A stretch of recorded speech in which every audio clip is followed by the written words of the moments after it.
Hey there, I'm Sheila. I'm 26 years old and I just served my mother-in-law and husband with the best revenge I could for their torture of me. But before I get into that, I want to tell you a little more about my husband, Justin, and I. Justin and I met in college. We were part of the same club and happened to strike up a conversation. We had really great chemistry and I really liked him. He asked me out on a date and I said yes.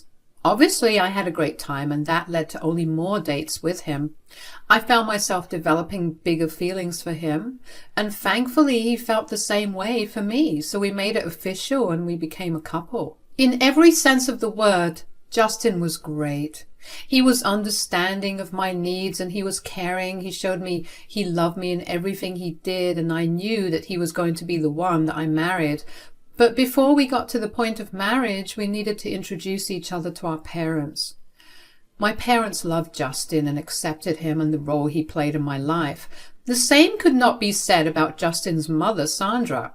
Sandra was a single mother. Justin's dad left the second he found out that Sandra was pregnant with Justin, and after that Sandra raised Justin all by herself. So I understood why Justin respected his mother over everything and why the both of them had such a strong bond. My issue was obviously not with any of that. The first time I met Sandra, she looked me up and down and scoffed. She then proceeded to point out all my flaws, both physically and personality-wise. The entire time she did that, Justin never said a word. He just kept silent and let me deal with Sandra's mean remarks. I kept my mouth shut, not only because I had to show her respect, but because I was in so much shock that I didn't know how to respond. Justin and I got into an argument after that because I did not like how he did not stand up for me. Justin told me that Sandra was just being overprotective and did all that to make sure that I was the one for him. I thought it was particularly cruel, but I let it go. But then Sandra began inserting herself into our relationship. By this time, Justin and I had graduated.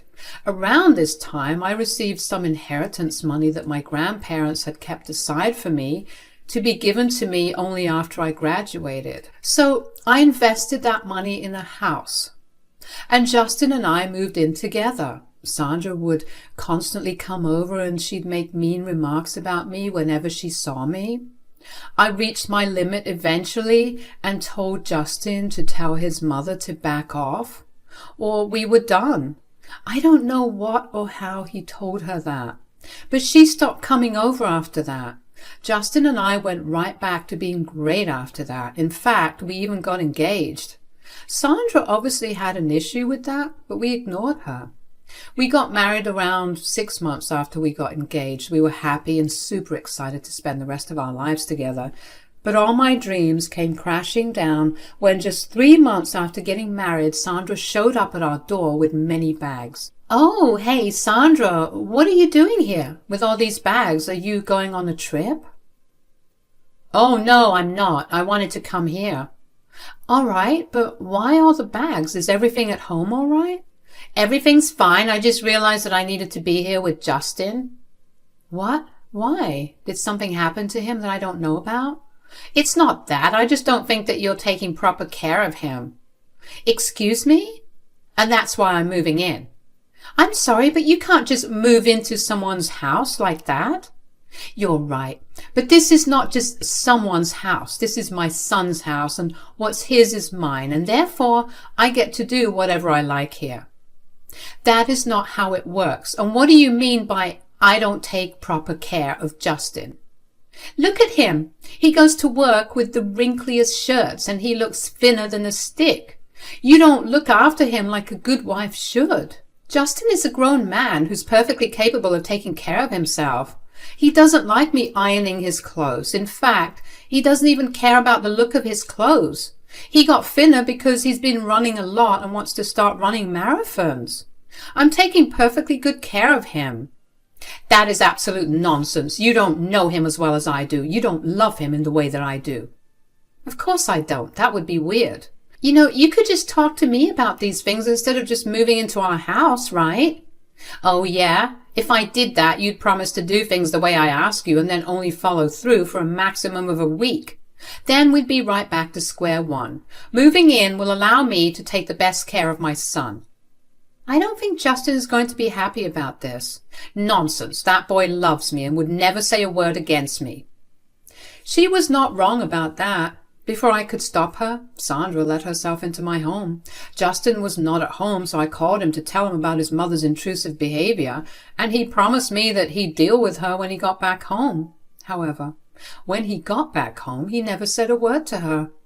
Of course, we fought it, and he told me that his mother was only looking out for him. I didn't have an issue with that.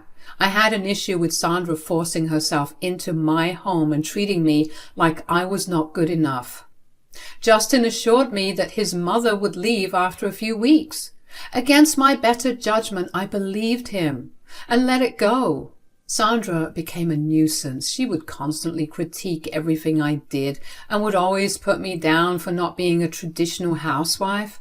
It was very funny coming from her, considering she herself had been a working woman, so I didn't understand why she had to put me down for working as well. I always kept my mouth shut and listened to everything she said. I did whatever she asked me to do, whenever she asked me to do it. I never complained, only because I was waiting for the day that she would leave. Except that it never did. The few weeks that Justin promised me turned out to be 3 months. I was reaching my limit with Sandra. One day, after a particularly tiring day at work, I came back home to Sandra yelling at me for not mopping the floor, and I snapped a little. Sheila, why have you not mopped the floors? Do you want my son to be walking on filth? I had a really rough day at work. Oh, boo-hoo. You think you're having a rough day? Then imagine what my son is going through. I don't mean to undermine Justin's work, but he works a desk job while I'm constantly running to and from sites in the heat. I barely get any time to sit and take a breath. I think I earn the right to say that I had a rough day. If you want to complain, then maybe you shouldn't have a job. If your job gets in the way of you taking care of my son, then just don't work. How do you think we're going to pay the bills? I earn more than Justin. Are you emasculating my son? I know that he's the one that pays for everything. The only reason that he uses your money is because he has to pay all the bills while you get to spend your money on yourself. Sandra, I really do not have the time or the mental capacity for an argument with you right now. If you don't want arguments, maybe you should just be a better wife.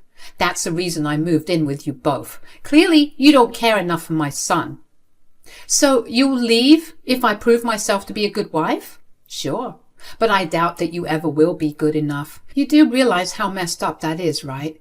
You can't just force me to do things with the promise that you'll leave.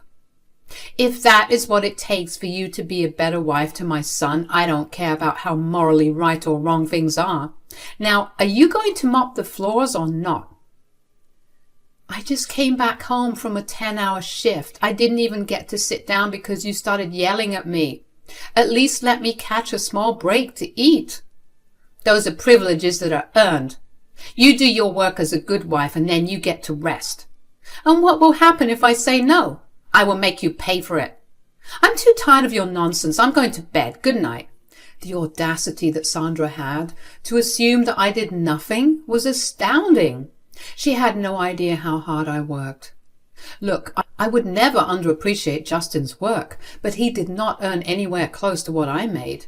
And on top of that, I was the one that paid the majority of the bills.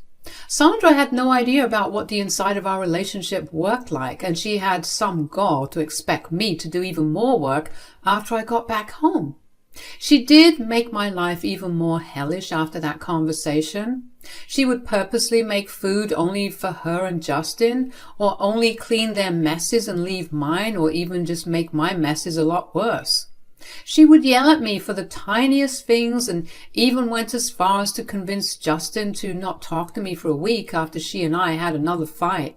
I would talk to Justin about it, but while he would agree that his mother was being a bully, he would never say anything to her. I let it all go and focused on doing my own thing, but then I started to notice several Word documents go missing. I would miss important deadlines because I would never be able to find my things. It got to a point where I was told that if I messed up one more time, I'd be fired. It didn't take a genius to figure out who was messing with me, so after I was warned at work, I came back home and lost my cool on Sandra. Are you messing with my paperwork? I have no idea what you're talking about. Don't try to act like you don't know what I'm talking about. I told you that you'll pay for not listening to me. Do you have any idea what you're doing? No. Do you have any idea what you're putting my son through? What are you talking about? My son has to live in filth and do his own laundry because you can't do your duties as a wife. Sandra, I'm at risk of losing my job because of you. How are Justin's issues worse than mine? Good, then you can finally treat my son right. My son is going through so much more than you can imagine. If he was, he'd talk to me. He has not said a word as yet, so I don't see why you're telling me this. It's because you've put him in a position where he can't ever say a word against you. You did this to him. I have never once even implied that he has to be scared to come to me about his issues. You're just inserting yourself into our relationship. I have to. My son can't stand up for himself, so as his mother, I'm doing it for him. You're standing up for nothing. There's nothing wrong. In fact, the only thing wrong is you, because of your meddling. We have absolutely no time for each other. Good. I don't want my son spending time with his no-good wife. Okay, you know what? You can get your way. If you don't want him spending time with me, so be it. But don't expect me to do my wifely duties when he won't do his husband's duties. You're lucky to have my son for a husband. He does everything for you, and you can't even do something as small as his laundry. Whatever. Just stop messing with my work, because if I lose this job, Justin and I will be on the streets. And I don't think you want your precious baby to be on the streets, do you? Are you threatening me? Think whatever you want. But if I catch you messing with my work again, I will do something that will have you begging me for mercy. Sandra went crying to Justin about what I'd said, and he berated me for talking to his mother that way. But I was so angry that I didn't say a word to him. I kept my word and made sure everything was divided. I watched as for the next month and a half, Justin and Sandra struggled to juggle between meals and paying for half of the household expenses. Sandra was too proud to apologize to me, and she made sure that Justin never apologized either. Eventually, I couldn't see both of them starving themselves, so I caved and decided to go back to the way things were, but not before talking to Justin about how upset I was with his mother and that I expected him to ask her to move out. Justin, I've kept my mouth shut about your mother for a really long time, but I've reached my limit with her. What are you talking about? How do you not see the way she bullies me? Oh, come on, it's not that bad. Are you serious? I never can catch a break because she's always yelling at me to do something or the other. It's come to a point where I do nothing outside of work and household chores. It's been 3 months since I even went to meet some friends. Look, you know my mom has some very traditional values. You just have to get used to it, especially now that she's staying with us. You mean since she's forced herself into our house and our lives? She just loves me a lot and only wants the best for me. I know, I got that very clearly, but that isn't an excuse to treat me like crap, especially under my roof. You mean our roof? Your mom has made it crystal clear that you and I don't share things, and since you never speak up or stand up for me, this house is mine. You can't punish me for what my mother does. You think I want this? You have no problem when she bullies me and when she messes with my things. The day that you stand up for me, we'll be sharing everything equally. So what? Are you going to split everything now? If that's what it takes for you to stand up for me and throw your mother out of our house, sure. How can I just throw my mother out like that? I hate to put you in this situation, but you need to choose between me or your mother. You can't do that. You're putting me in an impossible situation. Am I really, Justin? I'm not asking you to stop talking to your mother. All I'm asking for you to do is tell her that she can no longer live in my house because of how she's been treating me. That's so cruel. I never expected you to do this. What's even more cruel is watching your mother torture your wife and still not speaking up. She's been messing with my work, and I told her that if I catch her doing it again, I will make her pay for it. I'm giving you the same warning. If you don't speak to her and get her to stop before she does something worse, I will make you pay for it too. I hated that I was putting Justin in this position. I really loved him, but I also knew that I did not deserve to be treated this way. Justin and I didn't speak to each other for a long while after that, but I still knew that he never spoke to his mother about her behavior. Sandra's treatment of me only got worse. She made my life absolute hell, and it took everything in me not to snap. She did not realize just how much I loved her son to be able to bear with her. But then she messed with my work again. Since I caught her before, I decided to be smart and install cameras around my office. I made sure to confine all my work-related items in there, so if she ever did mess with it, I'd have proof. One day, after another particularly bitter fight with her, I went to take a shower. Sandra took that time to walk into my office and rip up the project papers of one of my biggest clients. When I went into my office after my shower, all I saw was a mess of ripped up paper all over my floor. I saw red. Thankfully, I had backup saved on my laptop, but I was not going to let her go. I didn't confront her because I saw no point in it. I decided that I was done, and I called up one of my friends, Leroy, who was a lawyer. I explained my issues with Sandra and Justin with him, and he told me that he'd come over the next day to talk in detail about it. Leroy showed up the next morning, and Sandra was the one that opened the door to him. Justin joined her shortly after to see who was at the door. Who are you? Oh, I'm Sheila's friend and her lawyer. Hold on. What do you mean that you're her lawyer? What he means is that I'm suing both of you. What?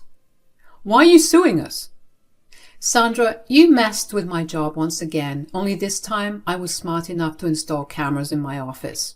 I have proof of you stealing and ripping up my project plans. That's hardly a reason to sue me. Oh, that is. What you did right there was damage to property, and I'm also evicting both of you. What? What do you mean that you're evicting us? This is Justin's house too. You can't do that. Oh, your precious son didn't tell you? I bought this house with my money, and it's only my name on the deed and title. I have been paying the mortgage and for all the upkeep. Your darling, hard-working son hasn't paid a cent towards this house. Is what she's saying true, Justin? Yeah. And you've been harassing me for months, causing me mental distress, affecting my work and my pay. Okay, look, can we come to a negotiation of sorts? Absolutely not. You put Sheila through hell, and no amount of negotiation will come close to what she deserves to get out of you. So what? You expect us to pay her as reparation? Oh, absolutely. But I don't have any sort of money to pay her. That's why we're taking you to court. The judge will help decide how to sort this out. Sheila, you're taking this too far. I warned both of you about what would happen if you mess with me again. Neither of you listened. Now you have to pay for the consequences.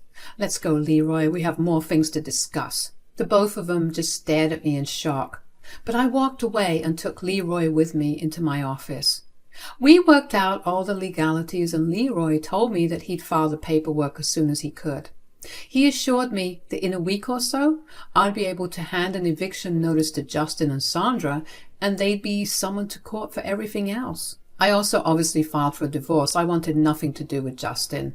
I was ecstatic to finally be done with the two of them. In the week that I waited for the eviction notice, Justin and Sandra kept approaching me about dropping everything, but I refused to budge. I had been nice to them for so long, and even after I repeatedly told them that I did not like the way I was being treated, they never listened. Why would I listen to them now? I could tell that what I did was affecting them a lot. I began noticing how both of them were barely eating, and both had dark eye bags from lack of sleep. I even heard them get into a fight where Justin tore into Sandra for making his life miserable and ruining the one good thing he had. It was sad to see that it took me doing all this for him to finally stand up for me. But it was too little too late, and I was already set on leaving all of this behind. After I handed them the eviction notice, I moved into my mother's place until they cleared out. I gave them a month because I still did feel some pity on them. Aside from that, they also received the court summons, and after weeks of trial, they were ordered to pay me $50,000 in reparations. I don't know what kind of payment they settled on, but I was glad that my suffering was not all in vain. Sandra and Justin moved out before the court order came, and I finally got to live in my house without any conditions. The divorce is now underway, and I'm going to make sure that everything is divided equally. Justin tried to ask for alimony, but that was quickly shot down when the judge found out what he had done to me. Sandra, of course, never learned her lesson and still texted me to tell me what a horrible person I was to put her son in such a horrible position. She blamed me for her deteriorating relationship with Justin, and I honestly couldn't help but laugh. I saw no point in explaining to her why she was wrong because she clearly didn't see any fault in herself after everything that happened. So I just blocked her, and I'm moving on. It'll be a while before the divorce is finalized, but all I know is that I'm finally living happily. I got my revenge, and I got my freedom. Life can't get better than this, eh? I'm only looking forward to what more I can do now that I'm not being held back by people. Wish me all the best of luck.